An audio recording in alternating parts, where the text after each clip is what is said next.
ಎಲ್ಲರಿಗೂ ನಮಸ್ಕಾರ. ನಾನು ಜಡೇಶ್ ಇಬ್ರು ಡೈರೆಕ್ಟರ್, ಒಬ್ಬ ಹೀರೋ ಆಗಿ ಮೊದಲನೇದಾಗಿ ಅನ್ನದಾತರನ್ನ ಜ್ಞಾಪಿಸ್ಕೋತೀನಿ. ತುಂಬಾ ನೇರ ವಿಷಯಕ್ಕೆ ಬರ್ತೀನಿ. ನಮ್ಮ ಸತ್ಯಪ್ರಕಾಶ್ ಸಾರು, అలాగే ಸೂರಜ್ ಅವರು. ಒಂದು ಸಿನಿಮಾ ಆಗ್ಬೇಕಾದ್ರೆ ಮುಖ್ಯ ಅವರೇನೆ, ಅಂದ್ರೆ ಆ ಪ್ರೊಡ್ಯೂಸರ್ಸ್ ಇಲ್ಲಾಂದ್ರೆ ನಾವ್ಯಾರು ಇಲ್ಲ ಇವತ್ತು. ಸೊ ಹಾಗಾಗಿ ಅವ್ರನ್ನ ಜ್ಞಾಪಿಸ್ಕೊಂಡು ನಿಮ್ಗೊಂದು ಥ್ಯಾಂಕ್ಸ್ ಹೇಳ್ತಾ, ವಿಶೇಷವಾಗಿ ಹುಟ್ಟಿದಬ್ಬ ದಿವಸ ನಾವು ಶೂಟಿಂಗ್ ಮಾಡ್ತಿರೋದು. ನನ್ನ ಅಭಿಮಾನಿಗಳಲ್ಲಿ ಕ್ಷಮೆ ಕೇಳ್ತೀನಿ. 2 ವರ್ಷ ಕಂಟಿನ್ಯೂಸ್ ಆಗಿ ಊರಿನಲ್ಲಿ ಹುಟ್ಟಿದಬ್ಬ ಮಾಡ್ತಿದ್ದೆ.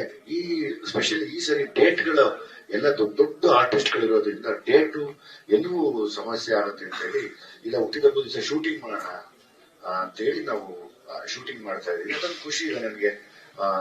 ಎಲ್ಲೋ ಹುಟ್ಟಿದಬ್ಬಕ್ಕೆ ಎಲ್ಲೋ ಹೊರಗಡೆ ಹೋಗ್ದಿರ ಕೆಲಸ ಮಾಡ್ತಾ ಇದೀನಿ, ತುಂಬಾ ಒಂದು ಖುಷಿ ಇದೆ. ಸೊ ಹಾಗಾಗಿ ಅಭಿಮಾನಿಗಳು ನಾನು ಕ್ಷಮೆ ಕೇಳ್ಕೊಳ್ತೀನಿ. ಮುಂದಿನ ವರ್ಷ ಖಂಡಿತವಾಗ್ಲೂ ಅಲ್ಲೇ ಸೇರಿ ತುಂಬಾ ಜೋರಾಗಿ ಆಚರಿಸೋಣ ಅಂತ ನಿಮ್ಮನ್ನೆಲ್ಲ ಬೇಡ್ಕೋತೀನಿ ಕೂಡ. ದಯಮಾಡಿ ಕ್ಷಮೆ ಇರಲಿ ಅಭಿಮಾನಿಗಳು, ನನ್ನ ಕ್ಷಮಿಸಿ ಈ ಸರ್ತಿ. ಮತ್ತೆ ಇನ್ನೇನು ತುಂಬಾ ಇನ್ನೂ ಒಂದಷ್ಟು ಸರಿ ಮೀಟ್ ಆಗ್ತೀವಿ, ಅವಾಗ ಒಂದಷ್ಟು ವಿಷಯ ಚರ್ಚೆ ಮಾಡೋಣ. ಸೊ 30% ಅಂದ್ರೆ ಥ್ಯಾಂಕ್ಸ್ ಟು ಮಾಸ್ತಿ ಹೆಸರಪ್ಪ ಶ್ರೀಕಾಂತ್. ತುಂಬಾ ನಮ್ಗೆ ಹೊಸ ಪ್ರತಿಭೆಗಳು ಅಂದ್ರೆ ಇಷ್ಟ. ಹೊಸ ಪ್ರತಿಭೆಗಳು ನನ್ ಗೆಟಪ್ ನೋಡಿ, ನನ್ನ ಗೆಟಪ್ ಹೆಂಗ ಹೇಳಿ ಸರ್, ಒಂದ್ ನೆನಪಾಗತ್ತೆ. ನನಗೆ ಬುದ್ಧಿ ಬಂದಾಗ ನಮ್ಮ ಊರಿನಲ್ಲಿ ಎಲೆಕ್ಟ್ರಿಸಿಟಿ ಇರ್ಲಿಲ್ಲ. ದೀಪ ಅಂತ ಕರಿತಿದ್ವಿ, ಬುಡ್ಡಿ ದೀಪ ಅಂತ ಕರಿತಿದ್ವಿ. ಮತ್ತೆ ಆಲ್ಮೋಸ್ಟ್ ನಾನು ನೋಡಿದಾಗ ನನ್ನ ಎಲ್ಲ ಹಿರಿಕರು ಇದೇ ಗೆಟಪ್ ನಲ್ಲಿದ್ರು. ಇದರ ಸ್ವಲ್ಪ ಚೆನ್ನಾಗಿದೆ. ಇನ್ನ ಮಾಸ್ಲು ಬಟ್ಟೆ ಉಟ್ಕೊಂಡು ಎಲ್ಲರೂ ನಮ್ಮಲ್ಲಿ ಜಾತಿ ಧರ್ಮ ಆತರ ಯಾವ್ದು ಭೇದ ಭಾವ ಇಲ್ದಿರ ಒಟ್ಟಿಗೆ ಬೆಳೆದಂತ ಒಂದು ಒಳ್ಳೆ ಊರು. ಮತ್ತೆ ನಾವು ಯಾವತ್ತೂ ಅದನ್ನು ನಂಬದವರಲ್ಲ, ನಾವು ಒಂದೇ ನಂಬುದು ಮನುಷ್ಯ ಜಾತಿ ಅನ್ನೋದು. ಅಲ್ಲಿ ಇಬ್ರು ಡಿಫರ್ ಮಾಡ್ತೀವಿ, ಒಂದು ಬಡವ ಮತ್ತು ಶ್ರೀಮಂತ ಅಂತ. ಸೊ ಹಾಗಾಗಿ ಎಲ್ಲ ಬಡವರ ಹೋಲುವಂತ ಒಂದು ಕಥೆ ಯಾವಾಗ್ಲೂ. ಅಂದ್ರೆ ಪ್ರತಿಯೊಬ್ಬ ಶ್ರೀಮಂತರಾಗಕ್ಕೂ ಅವನು ಬಡವರಿಂದಾನೇ ಪಾಸ್ ಆಗಿ ಶ್ರೀಮಂತರಾಗ್ಬೇಕು. ಸೊ ಹಂಗಾಗಿ ಒಬ್ಬ ಬಡವನ ಮನೆ ಕಥೆ ಅಂದ್ರೆ ತಂದು ಕೂಡ ಅನ್ಕೊಂಡಿರ್ತೀನಿ ಅಂತ ಭಾವಿಸ್ತೀನಿ ನಾನು. ಸೊ ಹಾಗಾಗಿ ನಾನು ಯಾವಾಗ್ಲೂ ಬೆಳಿಗ್ಗೆ ಕೂಡ ಒಬ್ರು ಪತ್ರಕರ್ತರಿಗೆ ಹೇಳೋದು, ಯಾವುದು ನಾನೆಲ್ಲ ಬಡವರ ಮನೆಗೆ ಪ್ರತಿನಿಧಿಸ್ತೀನಿ, ಬಣ್ಣ ಗಿಣ್ಣ ಎಲ್ಲ ಇರೋದ್ರಿಂದ ಆ ತರದ ಸಬ್ಜೆಕ್ಟ್ಗಳನ್ನ ಆಯ್ಕೆ, ನನಗೆ ಸೂಕ್ತಬಲ್ ಆಗುವಂತ ಸಬ್ಜೆಕ್ಟ್ಗಳನ್ನ ಆಯ್ಕೆ ಮಾಡ್ಕೊತೀನಿ ಅನ್ನೋದು ಒಂದು. ನಾನು ನನ್ನ ಅವಾಗ ಎಲೆಕ್ಟ್ರಿಸಿಟಿ ಇರ್ಲಿಲ್ಲ, ಬಸ್ ಇರ್ಲಿಲ್ಲ, ಮತ್ತೆ ಇನ್ನೂ ಎಲ್ರೂ ಮನೆಗೆ ಜೀತಕ್ಕಿರ್ತಾ ಇದ್ವಿ. ಆಲ್ಮೋಸ್ಟ್ ಹೇಳ್ತೀನಿ ನಿಮ್ಗೆ ಅದು ಅಂತ 80s ಎಲ್ಲ ಜೀತಕ್ಕಿರ್ತಿದ್ವಿ. ಮತ್ತೆ ಅವಾಗ ಬಾರ್ಟರ್ ಸಿಸ್ಟಮ್ ಇತ್ತು. ಅಂದ್ರೆ ತರಕಾರಿ ಕೊಡೋದು, ಅಕ್ಕಿ ತಗೊಳ್ಳೋದು, ಅದನ್ನ ನಾವು ಕೂಡ ಮಾಡಿದೀವಿ. ಅವಾಗ ಆ ಕಾಸು ಅನ್ನೋದು 1 ಪೈಸಾ 5 ಪೈಸಾ ಕೊಡೋದೇ ದೊಡ್ಡ ವಿಷಯ ನಮ್ಗದು. ಅದನ್ನ ತಗೊಳೋದು, ಅದನ್ನ ತಗೊಂಡ್ರೆ ನಮ್ಗೇನೋ ಟ್ರೆಷರ್ ಸಿಕ್ಕದಂಗೆ. ಅಂಗಡಿ ಸಿಗೋವರೆಗೂ ಏನು ನೋಡ್ತಾ ಇರಲಿಲ್ಲ, ಬರೀ ಓಡೋದೇ ಕೆಲಸ ಇರೋದು. ಅದನ್ನ ನೆನಪು ಬರುತ್ತೆ ಈ ಡ್ರೆಸ್ ಹಾಕಿದ ತಕ್ಷಣ. ಈ ತರದ ಎಲ್ಲಾ ವಿಷಯಗಳನ್ನು ಇಟ್ಕೊಂಡು ಒಂದೊಳ್ಳೆ ಕತೆ ಮಾಡಿರುವಂತ ಜಡೇಶು ಜೊತೆಗೆ ಮಾಸ್ತಿ, ನಾವೆಲ್ಲ ಆಸ್ ಇಟ್ ಈಸ್ ಒಟ್ಟಿಗೆ ಇರ್ತೀವಿ. ನಮ್ಮೊಂದು ತಂಡ. ನಾವೆಲ್ಲ ರಾತ್ರಿ ಕೂಡ ನಾಳೆ 4 ಜನ ಸೇರಿ ಮಾತಾಡಿದ್ವಿ ಇದೇ ಸ್ಕ್ರಿಪ್ಟ್ ಬಗ್ಗೆ ಡಿಸ್ಕಷನ್ ಅಲ್ಲಿ.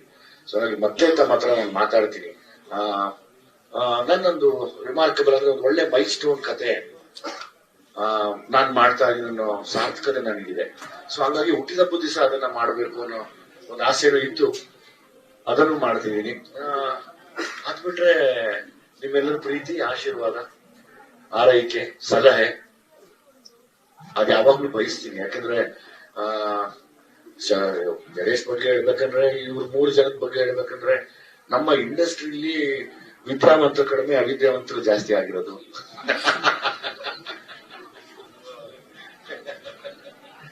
ಸೊ ಹಾಗಾಗಿ ಒಬ್ಬ ಬಡವನ ಕಥೆನ, ನಿಮ್ಮೆಲ್ಲರ ಮನೆ ಕಥೆನ ನಾನು ಮಾಡ್ತಿದ್ದೀನಿ.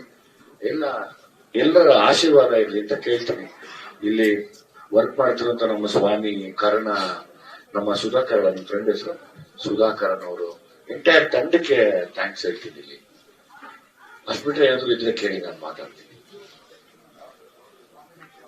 ಅವಳು ನನ್ನ ಮಗಳಾಗೆ ಇರ್ತಾಳೆ, ಮಗಳಾಗಿರ್ತಾಳೆ.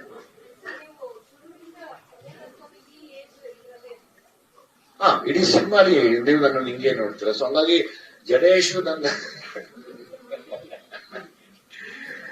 ಆಲ್ಮೋಸ್ಟ್ ಈ ಗೆಟಪ್ ಮಾಡಿ ಆಯ್ತು, ಇನ್ನ ಅದಕ್ಕೆ ಹೇಳಿದ್ದೀನಿ ಜಲ್ದಿ ಎಲ್ಲ ಮುಗಿಸ್ಕೊಳ್ಳೋಣಪ್ಪ ಜಡೇಶ್ ಅಂತ. ಅಂದ್ರೆ ಕನಸುಗಾರನಿಗೆ ಮತ್ತೆ ಕಲೆ ಗೊತ್ತಿರೋರಿಗೆ, ಒಬ್ಬ ಪೇಂಟ್ರಿಗೆ, ಒಬ್ಬ ಡೈರೆಕ್ಟರ್ಗೆ ಯಾವತ್ತೂ ಸಮಾಧಾನ ಇರಬಾರದು.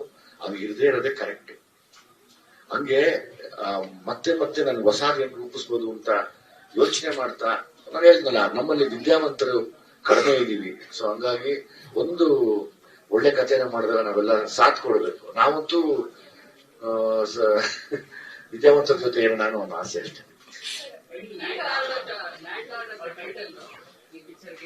ಲ್ಯಾಂಡ್ ಲಾರ್ಡ್ ಅದು ನಾನ್ ಚಿಕ್ಕ ವಯಸ್ಸಿಂದನೂ ಕೇಳಿದಂತ ಪದಗಳದು. ಲ್ಯಾಂಡ್ ಲಾರ್ಡ್, ನೀನು ದೊಡ್ಡ ಲ್ಯಾಂಡ್ ಲಾರ್ಡ್ ನೀನು, ಹೌದಾ? ನಾನು ದೊಡ್ಡ ಲ್ಯಾಂಡ್ ಲಾರ್ಡ್ ತರ ಮಾತಾಡ್ತೀಯ ನೀನು, ಓ ಹೌದಾ ಅಂತ.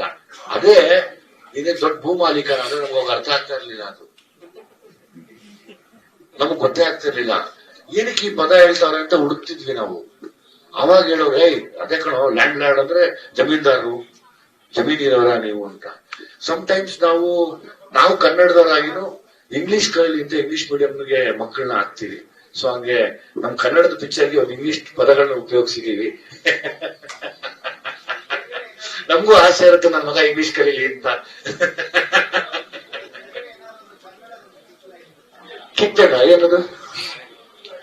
ಆಳಿದವರ ಕಥೆಯಲ್ಲ ಅಳಿದು ಉಳಿದವರ ಕಥೆ, ಆಳಿದವರ ಕಥೆಯಲ್ಲ ಅಳಿದು ಉಳಿದವರ ಕಥೆ ಅಂತ. ನನ್ಗನ್ಸುತ್ತೆ ನನ್ನ ಮಟ್ಟಕ್ಕೆ ನಾವೆಲ್ಲರೂ ಅಳಿದು ಉಳಿದವರೇನೆ. ಬಟ್ ನಮ್ಗೆ ಅಳಿಯಕ್ ಬರಲ್ಲ. ಸೊ ಅವ್ರು ಅಳ್ಕೊಂಡು ಹೋಗ್ತಾವ್ರೆ ಮುಂದಕ್ಕೆ. ಸೊ ಹಂಗಾಗಿ ನಾವೆಲ್ಲರೂ ಅಳೆದು ಉಳಿದವರು ಅಂತ ನಾನು ಬಯಸ್ತೀನಿ.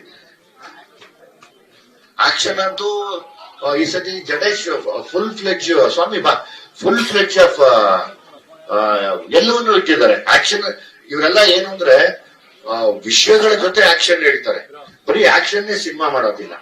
ಸೊ ಅದು ನಮ್ಗೆ ವಿಷಯ ಇದ್ದಾಗ ಆಕ್ಷನ್ ಮಾಡಕ್ಕೆ ನಮ್ಗೆ ತುಂಬಾ ಶಕ್ತಿ ಕೊಡುತ್ತೆ. ನಾನು ಇದಕ್ಕೋಸ್ಕರ ಫೈಟ್ ಮಾಡ್ತಾ ಇದ್ದೀನಿ ಅಂತ, ಕಮರ್ಷಿಯಲ್ ಪರ್ಪಸ್ಗೋಸ್ಕರ ಫೈಟ್ ಮಾಡ್ತಾ ಇದ್ದೀನಿ ಅಂದ್ರೆ ಅದು ವರ್ಕ್ ಆಗಲ್ಲ. ಸೊ ಸ್ವಾಮಿ, ನಿಮ್ ಬಗ್ಗೆ ನಾವೆಲ್ಲ ಮಾತಾಡಿದೀವಿ. ನಿಮ್ ಬಗ್ಗೆ, ಕರ್ಣ ಬಗ್ಗೆ ಎಲ್ಲ ಹೇಳಿದೆ. ನಿಮ್ಗೊಂದು ದೊಡ್ಡ ಥ್ಯಾಂಕ್ಸ್ ಸ್ವಾಮಿ. ತುಂಬಾ ಅದ್ಭುತವಾದ ಕೆಲಸಗಾರ ನೀನು. ನಿಮ್ಗೆ ದೇವ್ರು ತುಂಬಾ ಒಳ್ಳೇದು ಮಾಡ್ಲಿ. ಸರಿ, ತೋಳಿಗೆ ಕೆಂಪು ಬಟ್ಟೆ ಪೋಸ್ಟಲ್ಲಿ ಕೆಂಪದ ಅದು ಕೆಲವರಿಗೆ ಚೇಂಜ್ ಮಾಡ್ಬಿಟ್ರಪ್ಪ.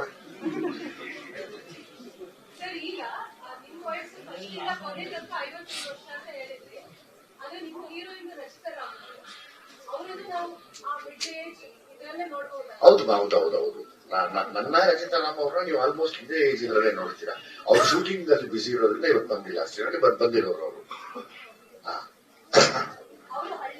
ಅಫ್ಕೋರ್ಸ್ ನಾವೆಲ್ಲ ಅದಕ್ಕೆ ಒಬ್ಬೊಬ್ಬರಾಗಿ ತಮ್ಮಲ್ಲಿ ಕಾಣಿಸ್ಕೊಳ್ಳೋಣ ಅಂತ ವೇಟ್ ಮಾಡೋಣ. ಅವ್ರ ಪಾತ್ರ ಬಿಡ್ತೀನಿ, ಎಲ್ಲ ಪಾತ್ರಗಳನ್ನು ಪರಿಚಯ ಮಾಡ್ತೀವಿ. ಈಗ ಎಲ್ಲ ಪಾತ್ರಗಳನ್ನು ಪರಿಚಯ ಮಾಡ್ಕೊಳ್ತೀವಿ.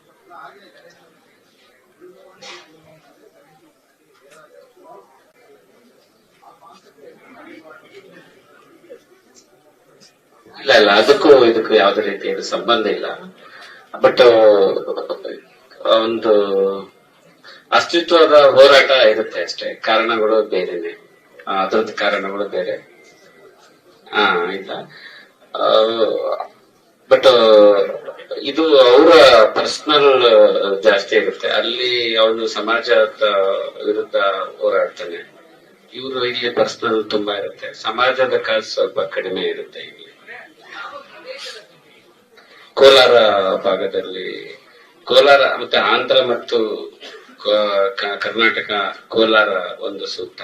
ಅಲ್ಲಿ ಸ್ವಲ್ಪ ಈ ನಾನು ಬರೆದ ಘಟನೆಗಳು ತುಂಬಾ ಅಲ್ಲಿ ಹಸಿರಾಗಿ ಇನ್ನೂ ನಡೀತಾ ಇದೆ. ಅಲ್ಲಿ ಒಂದು ಕೂಲಿಗಾಗಿ ಕಾಸು ಅನ್ನೋದು ದೊಡ್ಡ ಒಂದು ವಿಚಾರ. ಸೊ ಅದ್ರ ಮೇಲೆ ಸ್ವಲ್ಪ ವಿಷಯ ಬರುತ್ತೆ. ಮತ್ತೆ ತಂದೆ ಮಗಳ ಮೇಲೆ ವಿಷಯ ಬರುತ್ತೆ, ಕಾನೂನು ಮೇಲೆ. ಹಾಡುಗಳು ಒಂದು 3 ಕಮರ್ಷಿಯಲ್ ಆಗೇ ಇದೆ. ಆಮೇಲೆ ಥೀಮ್ ಇದೆ. ಒಟ್ಟಾರೆ ಒಂದು 5 ಹಾಡುಗಳು ಬರ್ತವೆ. ಒಂದು 5 ಫೈಟ್ ಸೀಕ್ವೆನ್ಸ್ ಎಲ್ಲ ಬರುತ್ತೆ.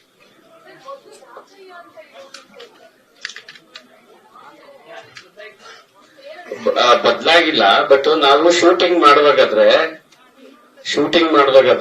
ಈ ಹೀರೋ ಕ್ಯಾರೆಕ್ಟರ್ ಬಂದ್ಬಿಟ್ಟು ರಾಜಯ್ಯ ಅಂತಾನೆ. ಅದು ಶೂಟಿಂಗ್ ಎಲ್ಲರೂ ಅದು ಹಬ್ಸಿ ಅದು ಮೀಡಿಯಾಗ ಹೋಗಿ ಅದೇ ಇರ್ಬೋದೇನು ಅಂತ ಅವರು ಬರ್ದಿರೋದ್ ಬಿಟ್ರೆ ನಾನು ಅಧಿಕೃತವಾಗಿ ಹೇಳಿಲ್ಲ. ಸೊ ಶೂಟಿಂಗ್ ಅಲ್ಲಿ ನಾವು ರಾಜಯ್ಯ ಅಂತ ಕರಿತಾ ಇರ್ತಿದ್ರು. ಸೊ ಹಂಗ ಹೋಯ್ತು. ಬಟ್ ನಾಮಪದ ಇಡೋದೆಲ್ಲ ಸುಮ್ಮನೆ ಕಾಮನ್ ಆಯ್ತು. ಕಥೆಯ ಪೂರಕವಾಗಿ ಇರ್ಬೇಕು ಅನ್ನೋದು. ಇವಾಗ ಸಾರ್ ಆಲ್ರೆಡಿ ಭೀಮ ನಾಮಪದ ಇಟ್ಟಿದ್ರು, ಕಾಟೇರ ನಾಮಪದ. ಸೊ ಬೇಡ, ಇವಾಗ ಸಬ್ಜೆಕ್ಟ್ ಏನಾದ್ರು ಇಡೋಣ ಅಂತ ಆಯ್ತು. ಸಬ್ಜೆಕ್ಟ್ ಗೆ ಆಪ್ಟ್ ಆಗಿಟ್ಟು